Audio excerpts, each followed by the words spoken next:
بسم الله الرحمن الرحيم الحمد لأهله والصلاة على أهلها أما بعد باب عیادت المریض وفضلها.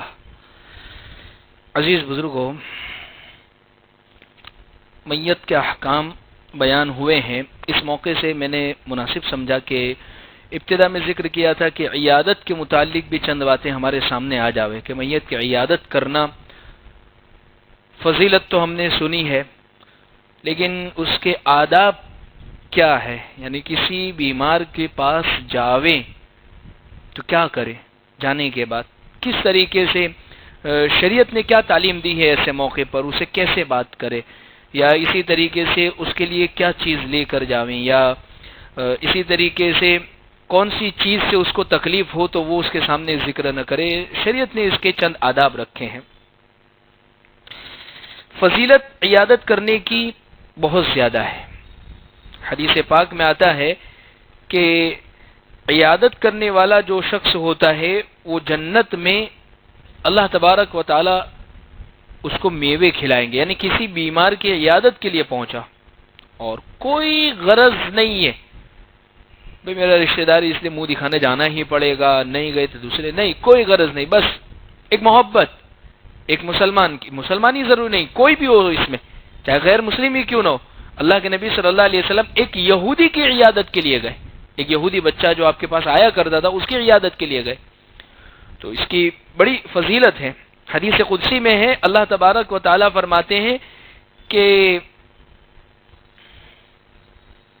کل قیامت کے دن بندے سے پوچھیں گے کہ اے میرے بندے تو میری ملاقات کے لیے نہیں آیا. اللہ کہیں گے آپ کی ملاقات کیسے ہوگی؟ کہا فلاں بیمار سے تو ملنے کے لیے جاتا، مجھے بھی تو وہیں پر موجود پاتا. یعنی اس سے اندازہ لگائیے کہ اللہ تبارک و تعالیٰ کا قرب اور اللہ کی نزدیکی حاصل کرنے کا ایک ذریعہ یہ ہے کہ بیمار کی عیادت کے لیے پہنچے. حدیث پاک میں ہے 70,000 فرشتے ایسے شخص کے لیے دعا کرتے ہیں جو کسی بیمار کے پاس جاوے اس کی عیادت کے لیے، اس کے حال چال کو پوچھنے کے لیے. اسی طریقے سے جنت کے لیے جنت میں اللہ نے ایک باغ بنایا ہے جس میں عیادت کرنے والوں کو اللہ تبارک و تعالی داخل کریں گے، اور عیادت کرنے والے کے لیے فرشتے دعا دیتے ہیں. عیادت کرنے جو جاتا ہے اس کو فرشتے اس سے کہتے ہیں کہ طبت وطاب ممشاک وتبوأت من الجنت منزلہ، کہ تیرا جانا بہت مبارک ہے، تو جتنے بھی قدم چلا اللہ تجھے اس پر بہت زیادہ مبارک کرے، اور تو نے اس جانے کے اوپر جنت میں اپنے لیے ٹھکانہ مقرر کر لیا ہے. عیادت کرنے پر اللہ کی طرف سے رحمت اترتی ہے. عیادت کرنے کا ثواب ایک دن کے روزے رکھنے کے برابر ہے. عیادت کرنے والا اللہ کے عرش کے سائے میں ہوگا. عیادت کرنا یہ جنازے کے پیچھے جانے سے بھی زیادہ بہتر ہے حدیث پاک میں. اور ایک حدیث میں فرمایا حق المسلم علی المسلم خمس، مسلمان کے مسلمان پر 5، ایک دوسری حدیث میں 6 حق ہے، 6 حق بنتے ہیں. ایک جب وہ بیمار ہو اس کی عیادت کرنے کے لیے جاوے، اس کے بیمار پوچھنے کے لیے جاوے. تو الغرض بہت ساری فضیلتیں ہیں عیادت کرنے والے کے تعلق سے. حدیث میں آتا ہے 7 اعمال ایسے ہیں اگر کوئی شخص وہ 7 کام کسی جمعہ کے دن کر لے اور تو اللہ تبارک و تعالی اس کو اس کی وجہ سے جنت میں داخلہ اس کا طے کر دیتے ہیں. 7 کام ہے جمعہ کے دن کر لیا اللہ جنت میں داخلہ. ایک، بیمار کی عیادت بہت آسان ہے. کسی رشتہ دار میں، مسجد میں ہم جہاں نماز پڑھتے ہیں کسی نمازی کے بارے میں علم ہوا کہ فلاں بیمار ہے، جمعہ کے دن عیادت کر لی. دوسری چیز جنازہ، روزانہ انتقال ہوتے ہیں، کسی نہ کسی کے ہیلا آتا ہے تو دوسری چیز ہے جنازے میں شریک ہوا. تیسری چیز روزہ رکھنا. چوتھی چیز جمعہ کی نماز پڑھنا. 5ویں چیز یہ ممکن نہیں ہے غلام کو آزاد کرنا ہمارے لیے، اللہ اس پر ہمیں اجر دے دیں گے. یا اس زمانے میں یہ ہو سکتا ہے کوئی قیدی ہے، مظلوم ہے کسی قید کے اندر، اس کو چھڑانے میں مدد کر دینا. چھٹی چیز نکاح میں شرکت کرنا اگر ممکن ہو تو. اور 7ویں چیز ہے صدقہ کرنا. یہ 7 چیزیں اگر کوئی شخص کسی جمعہ کو کر لیتا ہے اللہ تبارک و تعالی اس کو جنت میں جگہ عطا فرماتے ہیں۔ تو الغرض یہ فضیلتیں ہیں۔ اب عیادت کرنے کے کچھ آداب ہے، ان کا لحاظ رکھیں، ورنہ بعض مرتبہ ایسا ہوتا ہے کہ بھئی کام اچھا ہے کرنے کے لیے گیا، لیکن وہاں جا کے اور زیادہ کام بگاڑ دیتا ہے۔ ڈاکٹر سے لڑ کے آ گیا، اگر اسپتال میں ہے تو بیمار کو غلط مشورے دے کر آ گیا، یعنی وہ اپنے حساب سے یہ سمجھ رہا تھا کہ یہ اچھا ہے، لیکن ایسی چیز اس کے لیے تجویز کر کے آ گیا، اس کو بتا کے آ گیا آپ یہ کریں گے تو اچھے ہو جائیں گے، نہیں واقعی میں خطرے جا، تو یہ نیکی برباد گناہ لازم والا معاملہ ہو جائے گا کہ نیکی تو ملے گی نہیں، اوپر سے اس کے لیے گناہ لازم آئے گا۔ تو اللہ کے نبی صلی اللہ علیہ وسلم سے چند چیزیں آداب میں ملتی ہے۔ سب سے پہلی چیز، مریض کو عیادت کرنے کے لیے جاوے تو تسلی دے۔ سب سے پہلی چیز تسلی دینے کا مطلب یہ ہے ایسے جملے بولے کہ جس کی وجہ سے اس کو سکون ہو، اور اس کو یہ یقین دلایا جاوے کہ دیکھیے مایوس ہونے کی ضرورت نہیں ہے۔ بعض ایسے ہوتے ہیں، بعض احباب کینسر کی بیماری یا اسی طریقے سے کوئی لا علاج بیماری کے اندر مبتلا ہو گئے، بیڈ سے اٹھ نہیں پا رہے، تو ان کو تسلی کے الفاظ ان کے کہیں کہ دیکھیے لا تقنطوا من رحمت، اللہ کی رحمت سے مایوس نہ ہوئیے، آپ نا امید نہ ہوئیے، اللہ بہت بڑا بادشاہ ہے۔ جو الفاظ ہمیں آتے ہیں ایسے الفاظ میں اس کو تسلی دینے کی کوشش کرے۔ حدیث پاک میں حضرت ابو مجلس فرماتے ہیں کہ مریض سے وہی بات کرے جو اس کو اچھی لگے، تسلی اس کو اچھی لگتی، مایوس کرنے والی بات نہ کہے کیا ہو گیا ہے، نہیں ایسا تو، یعنی اور زیادہ جا کے اس کو ڈرا نہیں دینا ہے کہ وہ یوں سمجھے کہ بھائی آپ کے آنے سے پہلے تو تھوڑا بات چیت بھی کرتا تھا، اب تو اتنا زیادہ ڈرا کے گئے تو میرا بولنا بھی بند ہو گیا اب تو، کہ یہ اتنی بڑی بیماری ہے۔ تو تھوڑا وہاں جانے کے بعد اس کو تسلی دے۔ ایک بات تو یہ ہے۔ دوسری چیز یہ ہے کہ بیمار کے سرہانے بیٹھے، سر کے پاس بیٹھے۔ ادب یہ ہے، اس لیے کہ اللہ کے نبی صلی اللہ علیہ وسلم جب وہ یہودی بچہ جب بیمار تھا اس کی عیادت کے لیے گئے تو آپ اس کے سر کے پاس بیٹھے تھے، اس لیے کہ بعض مرتبہ پیر کے پاس بیٹھنے بیمار کو تکلیف بھی ہو سکتی ہے، اس کو بار بار دیکھنا، سر کے پاس بیٹھنے کے اندر قربت بھی ہو جاتی ہے، نزدیکی بھی ہو جاتی ہے، اور اسی طریقے سے اس کو تکلیف بھی کم ہوگی اس کی وجہ سے کہ اگر وہ بالکل بیڈ پر ہے تو اس کو اٹھنا بار بار دیکھنا، تو یہ سنت، یہ حضور کا طریقہ بھی ہے کہ حضور بھی اس طریقے سے بیٹھے تھے۔ دو باتیں ہو گئی۔ تیسری بات، اگر کسی ویپاری کے پاس جا رہے ہیں غیر مسلم تو اس کو اسلام کی دعوت بھی دے دینا ہے۔ اللہ کے نبی صلی اللہ علیہ وسلم جب اس یہودی لڑکے کے پاس گئے تو اپنے اس کو اسلام کی دعوت پیش کی، قبول کر لیا، اس کی بھی جنت بنا دے گا، ہماری بھی جنت وہ بنا لے گا۔ تیسری چیز۔ چوتھی چیز، عیادت کے لیے پیدل جانا۔ حضور سے دونوں طرح مروی ہے کہ کسی جگہ پر اللہ کے نبی صلی اللہ علیہ وسلم عیادت کے لیے پیدل جانے کا بھی ثبوت ملتا ہے اور سواری پر جانے کا بھی ثبوت ملتا ہے کہ ایک مرتبہ اللہ کے نبی صلی اللہ علیہ وسلم حضرت سعد بن عبادہ، ان کا گھر دور تھا، تو آپ عیادت کے لیے تشریف لے گئے، تو ایک گدھے پر آپ سوار ہوئے اور عیادت کے لیے تشریف لے گئے، اور اللہ کے نبی صلی اللہ علیہ وسلم حضرت ابوبکر صدیق رضی اللہ عنہ کی عیادت کے لیے آئے تو پیدل آئے، گھر قریب تھا، یعنی یوں کہہ سکتے ہیں کہ ہم قریب میں اگر اسپتال ہے 5 پیپلی جا رہے ہیں تو پیدل چلے جاوے، وی ایس جا رہے ہیں تو سواری لے کر جا سکتے ہیں، دور اگر ہے ہسپتال، قریب ہے تو پیدل جانا۔ اسی طریقے سے پانچواں ادب یہ ہے مریض کے پاس وضو کر کے جا، با وضو جاوے، اس لیے کہ جو شخص خود وضو سے ہوتا ہے ایک تو اس کے گناہ معاف ہوتے ہیں، اور اسی طریقے سے اس کے لیے خود کے لیے فضیلت، باوضو آدمی کسی کے پاس بیٹھتا ہے تو اس کا اثر پڑتا ہے، تو اس لیے وضو کر کے جاوے۔ اللہ کے نبی صلی اللہ علیہ وسلم نے حدیث پاک میں فرمایا، ابو داؤد کی روایت ہے، من توضأ فاحسن الوضوء وعاد اخاه المسلم محتسبا يعد من جهنم مسيرة 70 خريفا، وضو کر کے جائے گا اللہ اس کے اور جہنم کے درمیان میں 70 سال دور کر دیں گے، بہت بڑا فاصلہ کر دیں گے۔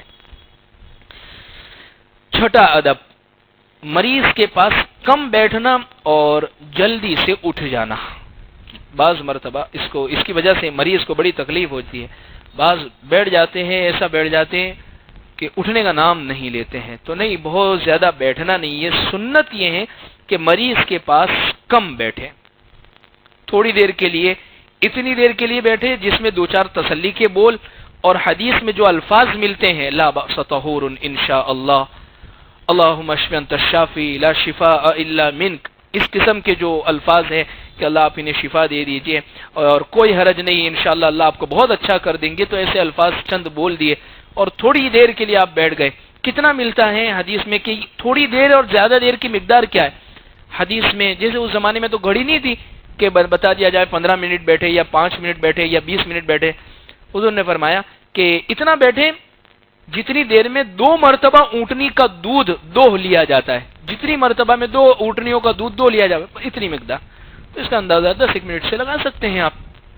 اتنی دیر کے لیے بیٹھے اور پھر اس کے بعد واپس چلے جاوے. حضرت سعید بن مسیب فرماتے ہیں کہ نبی کریم صلی اللہ علیہ وسلم نے ارشاد فرمایا سب سے افضل عیادت وہ عیادت ہے بیمار کے پاس جانا جس میں جلدی سے اٹھ جایا جاوے، جلدی سے اٹھ جایا جاوے، تھوڑی دیر کے لیے چلے جاوے.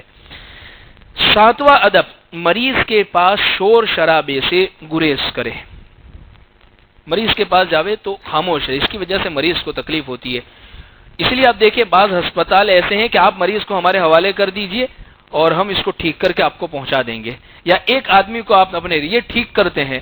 ورنہ ہم جیسے ہوتے ہیں تو ایسا معلوم ہوتا ہے کہ پورا تپیلا بھی پکا کر لے جاتے اور ہسپتال میں بیٹھ کر کھا رہے ہیں، مریض کے سامنے ہی بیٹھ کر کھا رہے ہیں اور شور کر رہے ہیں. وہ مریض تو بیٹھا ہے بیچارہ ساروں کو دیکھ رہا ہے اور یہ اپنی باتوں کے اندر مشغول ہے، شور بھی کر رہے. تو ایسا نہ کرے، شور و شغب سے پرہیز کرے، اس کی وجہ سے مریض کو تکلیف ہوتی ہے. 8واں ادب یہ ہے کہ یہ عیادت کرے تو صرف اللہ کو راضی کرنے کے لیے، یہ نہیں کہ میں نہیں گیا تو اس کی وجہ سے پھر میرے بارے میں پوچھا جائے گا کہ وہ نہیں آئے، ان کو معلوم ہے، کہاں معلوم ہے، پھر بھی نہیں آئے تو اس وجہ سے میں جا رہا ہوں. نہیں، میرا پڑوسی ہے، میرا بھائی ہے، میرا رشتہ دار ہے، میرے محلے والا ہے، میرے مسجد کا نمازی ہے، میرا تعلق والا ہے، میرا کاروباری شخص ہے، مجھے اس کے بارے میں علم ہوا، وہ بیمار ہوا، میرے دل پر ایک چوٹ لگی کہ فلاں کو بیماری، میں فوراً اس کے لیے اللہ کو راضی کرنے کے لیے یہ نیت ہونی چاہیے. اس لیے اس کے اوپر فضیلت پھر بہت زیادہ ہے ایسی عیادت کرنے کے اوپر کہ فرشتے اس کو دعائیں دیتے ہیں. 9واں ادب عیادت کے لیے کب جاوے، ٹائم کیا ہو. مناسب وقت، کسی بھی مناسب وقت جا سکتے ہیں، البتہ بعض حدیثوں میں جو وقت ملتا ہے وہ صبح کا وقت ملتا ہے. اس لیے آپ دیکھیں صبح کے اندر بندہ بالکل فریش ہوتا ہے، چست ہوتا ہے کہ سو کر اٹھا ہے اس کی وجہ سے، تو اس موقع پر بات چیت بھی ٹھیک ٹھاک ہو جاتی ہے. تو اس وجہ سے مناسب جو بھی وقت ہو، اس لیے کہ بعض ہسپتالوں کے وقت ہوتے ہیں کہ بیمار سے ملنے کا وقت 3 سے 4 یا اتنے وقت سے اتنے وقت، یا صبح اتنے یا شام، تو پھر وہی وقت میں جانا ہے، اس کے علاوہ ہمارے پاس. لیکن اگر بالکل کسی بھی وقت میں جانے کی گنجائش ہے تو صبح کا وقت زیادہ پسند کرنا چاہیے. 9واں ادب. 10واں ادب یہ ہے کہ مریض کو پہلے سلام کرے اور مصافحہ کرے، یعنی مریض کی عیادت کا ادب یہ ہے کہ اس کو پہلے سلام اور مصافحہ کرے. حدیث سے پاک میں ہے. اب تو بیماری ایسی آئی کہ مصافحہ بھی نہیں کر سکتے، کورونا وائرس ایسا آیا ہے. دیکھیے ایسے موقع پر حضرت مفتی تقی عثمانی اور شہر کے ہندوستان کے بھی بہت بڑے علماء نے دیکھیے جتنی بھی احتیاطی تدابیر ڈاکٹروں کی طرف سے یا اسی طریقے سے اس بیماری کے ماہر لوگوں کی طرف سے بتائی جاتی ہے اس کو بالکل کی جاوے. یعنی حکومت کی طرف سے جو بیماری جیسے جو چیزیں کہی جا رہی ہے کہ آپ ان چیزوں کو احتیاط کریں اور ان چیزوں کو آپ کرنے والے بنے، ان چیزوں کا کرنا ہرگز توکل کے خلاف نہیں ہے، کی جا سکتی ہے. لیکن ڈر بہت زیادہ بنا لینا تو یہ بھی پھر مناسب نہیں لگتا ہے کہ انسان پھر ڈر ہی سے مر جاوے، یہ اچھی بات نہیں ہے. بھئی تقدیر میں جو بات لکھی ہوگی وہ ہو کر رہے گی. بھئی بیماری بھی تو اللہ ہی کی طرف سے ہے، اگر اسی میں اگر لکھا ہے، لیکن احتیاطی تدابیر ساری. اسی لیے اللہ کے نبی صلی اللہ علیہ وسلم نے کیا فرمایا تھا حدیث پاک میں کہ حضور نے یہ فرمایا کہ بیماری کا علاج کرنا یہ بھی صدقہ ہے. ایسا نہیں کہ توکل علی اللہ کہ میں تو توکل علی اللہ چلتا ہوں اور جو بھی ہو میں تو گولی بھی نہیں کھاتا ہوں اور ایسا، تو یہ مناسب نہیں ہے. یہ بات علاج یہ سنت ہے، اللہ کے نبی صلی اللہ علیہ وسلم نے اس کی ترغیب دی ہے. اور احتیاطی تدبیر یعنی یہ چیزیں کرنا ہے کہ یہ کرو اور یہ نہ کرو، ڈو اور ناٹ ڈو، وہ تمام چیزیں کرنی ہے جو حکومت کی طرف سے ہے یا اسی طرح ڈاکٹروں کی طرف سے وہ کرنی ہے. یہ توکل کے خلاف نہیں ہوگی یہ ساری چیزیں، آپ یہ ذہن میں رکھیں۔ اور اس کے ساتھ ساتھ بھروسہ اللہ کی ذات پر رکھنا ہے اور دعاؤں کا اہتمام بھی کرنا ہے ایسے موقع پر، ایسی بیمار۔ تو الغرض جب عام مریضوں کے پاس جائے عیادت کے لیے تو سلام بھی کرے اور اس سے مصافحہ بھی کرے، ہاتھ وغیرہ بھی ملا لے۔ 11واں ادب یہ ہے کہ مریض کے سر پر ہاتھ رکھنا۔ اللہ کے نبی صلی اللہ علیہ وسلم جب کسی بیمار کے پاس جاتے تھے تو اس کے سر پر، محبت کی نشانی ہے یہ۔ آپ دیکھیں کہ عرب میں ہم نے دیکھا، اور اب بعض جب جاتے ہیں تو باقاعدہ سر کے پاس کھڑے ہوتے، ان کے سر پر ہاتھ پھیرتے، محبت کی وجہ سے کہ تعلق کی وجہ سے ہیں، تو وہ اس کو ایک اچھا لگتا ہے، اس کو ایک تسلی ہوتی ہے کہ میری کتنی فکر کرتے ہیں۔ تو یہ 11واں ادب یہ ہے مریض کے سر پر ہاتھ رکھنا۔ اور 12واں ادب یہ ہے کہ مریض کی خیریت کو دریافت کرنا۔ عیادت کے بارے میں حدیث میں جو بات ہے کہ وہ ایک خیریت، اس کا حال بھی پوچھا جاوے، بھئی کیسے ہیں آپ؟ اللہ کے نبی صلی اللہ علیہ وسلم ایک مرتبہ گھر پر آئے، امی عائشہ رضی اللہ عنہا نے سر پہ پٹی باندھی تھی، سر درد تھا غالباً، تو اس کی وجہ سے جیسے رومال باندھتے ایسے سر پر باندھا ہوا تھا، اور اللہ کے نبی صلی اللہ علیہ وسلم نے غالباً اسی موقع پر، یا جب تہمت لگی، منافقوں نے شرارت کی، ایسے موقع پر جب آپ کافی حالات میں تھی اور بیماری بھی ہو گئی تھی، تو اس موقع پر حضور پوچھا کرتے تھے کیف فیکم، کیسی ہو آپ، طبیعت کیسی ہے، حال کیسا ہے آپ کا؟ تو اس سے جا کے صرف بیٹھ نہیں جانا ہے چپ چاپ کے، سب بس دیکھ رہے ہیں آ کے، پھر تھوڑی دیر میں کھڑے ہو کے چلے گئے، حاضری پرانے کے لیے نہیں، پوچھے بھی اس سے، بات چیت کرنے کا اگر موقع ہے تو اس سے پوچھے بھی آپ کیسے ہیں، کیسی طبیعت ہے، ٹھیک ہے۔ تو ان چیزوں کا پوچھنا بھی یہ اللہ کے نبی صلی اللہ علیہ وسلم سے ثابت ہے۔ اور اگر کوئی قیمتی مشورہ ہے تو وہ بھی دے دے، جیسے کوئی بیماری ہے ہمارے گھر میں کسی کو ہوئی تھی، یا اس بیماری یا اس کے ماہر ڈاکٹر یا اسی طریقے سے اس کے بارے میں کوئی صحیح مشورہ ہے، یا ابھی وہ دواخانے پہنچا ہے اور اس کے بعد اس کو کسی آپریشن کرنے کو کہا گیا ہے یا کوئی اور چیز کرنے کو، تو آپ مفید مشورہ دے دیں کہ آپ ایک دو ڈاکٹر کی اور صلاح لے لیجئے، یا اسی طریقے سے آپ ان سے مل لیجئے، یہ بڑے ماہر ہے، یا آپ اس چیز کا تو بالکل آپریشن نہ کرائیں کہ آپ ابھی تک جو کر رہے ہیں اس سے بھی آپ رہ جائیں، تو جو مفید ماہر ہے یا اسی طریقے سے جانتے ہیں اس کے بارے میں۔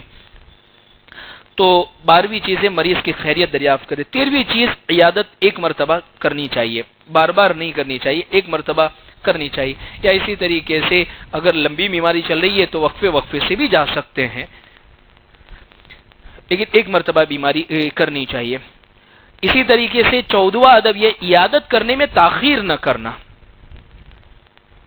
جیسے ہی بیماری کا علم ہو ایسے فوراً جاوے، یہ کوئی کام نہیں ہے، شیڈیول نہیں ہے ہمارا کسی کی عیادت کرنا، جیسے کہ بھئی ویپاری سے ملنے کا یہ ٹائم ہے، عصر بعد چائے پینے کا ٹائم ہے، تو پھر نیچے لکھ دیا کہ ہاں وہ فلاں صبح سنا تھا جن کے بارے میں بیمار ہے، تو ان کے ٹائم لکھ دو کہ اس کے ان وقت میں جا کے ان سے مل کے آ جائیں گے۔ یہ کوئی روٹین کام نہیں ہے، یہ ایک خیر خواہی ہے، ایک محبت کا جذبہ ہے، جیسے کہ معلوم ہو اگر ہمارے لیے مناسب ہے اسی وقت پہنچنا تو جلدی سے پہنچنے کی فکر کرے، تو اس میں تاخیر نہ کرے۔ حدیث پاک میں اللہ کے نبی صلی اللہ علیہ وسلم نے اس چیز کی بھی ترغیب دی ہے، ورنہ بعض مرتبہ ایسا ہوتا ہے کہ جیسے کہ پہنچے تو اس موقع پر عیادت کے لیے جلدی پہنچ گئے تو عیادت نصیب ہو جاتی ہے، ورنہ بعض مرتبہ تو پھر جنازہ ہی ملتا ہے، یا بعض مرتبہ یہ ہوتا ہے عیادت کرنے کے لیے جلدی نہیں پہنچے اور جس وقت پہنچے تو بیمار ٹھیک ہو کے گھر پہ بھی آ گیا ہے، تو اس میں تاخیر نہ کرے۔ 15واں ادب یہ ہے کہ مریض اگر مغلوب الحال ہے، یعنی بیبھان ہو چکا ہے، یعنی اس کے حالات ٹھیک نہیں ہے، تو پھر ایسے موقع پر عیادت کرنے کے لیے نہ جاوے، کہ عیادت کی وجہ سے اب ہم جائیں گے، اس کے بعد بیٹھیں گے، اس سے بات کریں گے تو اس کو تکلیف اور بڑھے گی، تو نہ کرے، اس موقع پر چھوڑ دینا بہتر ہے۔ 16واں ادب یہ ہے کہ مریض کو اس کی پسند کی چیز کھلانا جبکہ وہ اس کے لیے نقصان دہ نہ ہو۔ ہوتا ہے بعض مرتبہ بیماری کی وجہ سے بخار آ گیا، آپ دیکھ لیجیے تھوڑی دیر بخار آ جاوے، ایک دو دن، تو زبان کا ذائقہ بدل جاتا ہے، پھر انسان کہتا ہے گھر والوں سے کوئی توی کی چیز بناؤ، کوئی چٹاکے دار چیز بناؤ، کیونکہ سواد نہیں آ رہا ہے کوئی بھی چیز کا، تو اگر وہ اس کے لیے نقصان دہ نہیں ہے تو ایسی چیز کو کھلانی چاہیے ڈاکٹر سے معلوم کر کے۔ اس لیے اللہ کے نبی صلی اللہ علیہ وسلم نے حدیث میں یہ بات ارشاد فرمائیں گے، جس نے مریض کو وہ چیز کھلائی جس کی اس کو خواہش تھی، وہ چاہتا تھا کہ مجھے یہ کھانی ہے، تو آگے حضور فرماتے اللہ اس کو جنت کے پھل کھلائیں گے۔ تو اگر کسی بیماری کے بارے میں علم ہوا کہ فلاں وہ بیمار ہے اور اس کو یہ چیز پسند ہے اور ڈاکٹر نے بھی کہا ہے تو وہ چیز لے کے پہنچ جائے کہ آپ کی پسند کی چیز لے کر آیا ہوں میں. لیکن اس چیز کا خاص خیال کرنا ہے کہ وہ اس کے لیے نقصان دہ نہ ہو. اگر نقصان دہ تو پھر ان چیزوں سے احتیاط کرے جیسے بعض پرہیز ہوتے ہیں. اسی طریقے سے 17واں ادب، مریض کو کسی چیز کھانے پر مجبور نہ کرے. بعض مرتبہ بیمار ہے، کھانے کو دل نہیں چاہتا ہے. بعض بیماری ایسی ہوتی ہے نہ کھانے کی وجہ سے اس کی کمزوری بڑھنے کی بہت زیادہ خطرات ہوتے ہیں، اور ایسے موقع پر ڈاکٹر نے کہا ہے کہ ان کو لازماً کھلاؤ ورنہ بیماری بڑھتی جائے گی. تو ایسے موقع پر لکوڈ کے ذریعے سے یا ان کے بدن میں جان آ جاوے ایسی چیز کھلانے کے لیے تو وہ تو کھلائی جاوے. لیکن بخار ہے یا ایسی بیماری ہے کہ جس میں کھانے کو دل نہیں چاہ رہا ہے، ٹھیک ہے ویسے بیماری ہے لیکن کھانے کو تو مریض کو کھانے پر بھی مجبور نہ کرے کہ بھئی کھاؤ کھاؤ کھاؤ. اس لیے کہ حدیث پاک میں آتا ہے کہ اللہ تبارک و تعالیٰ کی طرف سے اس کو کھلایا بھی جاتا ہے، اس کو پلایا بھی جاتا ہے.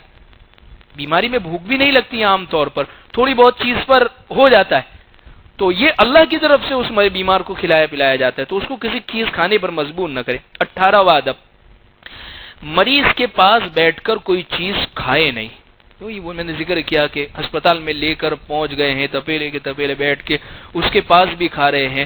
اور اسی طریقے سے بعض عیادت کرنے کے لیے پہنچے تو ایسا لگتا ہے کہ مہمان آئے ہیں ملنے کے لیے تو ان کے لیے کھانا مریض کے سامنے کھلا رہے ہیں یا ان کو جوس پلائے. تو بھائی آپ احتیاط کریے، یہ موقع نہیں ہے کھانے پینے کا، اور وہ بھی مریض کے سامنے بیٹھ کر بالکل کھا رہے، اور وہ بھی ایسی چیز کہ اس کو کھانے کا دل کر رہا ہے اور آپ بیٹھ کے اس کے سامنے کھا رہے، تو یہ مناسب نہیں ہے. 19واں ادب، مریض کے لیے دعا کرنا. آپ نہیں جا سکتے ہیں یا مریض ایسا ہے ڈاکٹر ملنے نہیں دے رہے اس سے، یا اسی طریقے سے ہسپتال بڑھا سکتے، یا مریض ایسی حالت کے اندر پہنچ چکا ہے کہ وہ حالت بڑی سخت ہے اس کے لیے، تو ایسے موقع پر اس کے لیے ہم دعا تو کر ہی سکتے ہیں. ہم جس جگہ میں دنیا میں دعا کر سکتے ہیں. 20واں ادب یہ ہے کہ بیمار کی خدمت خود اپنے ہاتھ سے کرے. اگر ہمارا کوئی بھائی ہے، والد ہے، یا اسی طریقے سے والدہ ہے، ماں ہے، یا اسی طریقے سے بیٹی ہے، یا کوئی ایسا قریبی رشتہ دار یا کوئی بھی رشتہ دار کہ جس کی خدمت ہم کر سکتے ہیں، تو کوشش یہ کرے اپنے ہاتھوں سے وہ خدمت کرے. اللہ کے نبی صلی اللہ علیہ وسلم، جو امی خدیجہ آپ کے الفاظ نقل کر رہی ہے، آپ بیماروں کی خدمت کرتے ہیں تو حضور خود اپنے ہاتھوں سے کرتے تھے، تو یہ کام خود کرے. 21واں ادب یہ ہے کہ آخری مریض کو دعا دینا، کہ جب وہاں جاوے اسپتال میں یا گھر پر مریض کو ملنے کے لیے تو وہاں پر اس کو دعا دی جاوے. مریض کو ایسے موقع پر غائبانہ بھی جیسے اس کے لیے دعا کر سکتے ہیں، اور وہاں پر جا کر بھی اس کے سامنے بھی دعا دی جاوے، اور وہ بیمار جو اس دعا پر آمین کہے. بیمار کی دعائیں بڑی جلدی قبول ہوتی ہے، تو اس سے کہے جب اس کے سامنے پڑھا اللہم اشفی انت الشافی لا شفاء الا من، اس سے کہے آپ آمین کہیے، انشاءاللہ اللہ آپ کو اس بیماری سے. تو یہ چند آداب ہے جو بیمار ہو تو ایسے موقع پر کرنے ہیں. عمومی طور پر کوتاہیاں کیا ہوتی ہیں اور بیماری کے تسلی دینے کے الفاظ کیا ہے، انشاءاللہ ہم اس کو آئندہ ذکر کریں گے. اللهم لك الحمد كما أنت أهل، فصل على محمد كما أنت أهل، وافعل بنا ما أنت أهل، فإنك أهل التقوى والمغفرة. ربنا آتنا في الدنيا حسنة وفي الآخرة حسنة وقنا عذاب النار. جزا الله عنا محمدا صلى الله عليه وسلم بما هو أهله. سبحان ربك رب العزة عما يصفون وسلام على المرسلين والحمد لله رب العالمين برحمتك يا رب.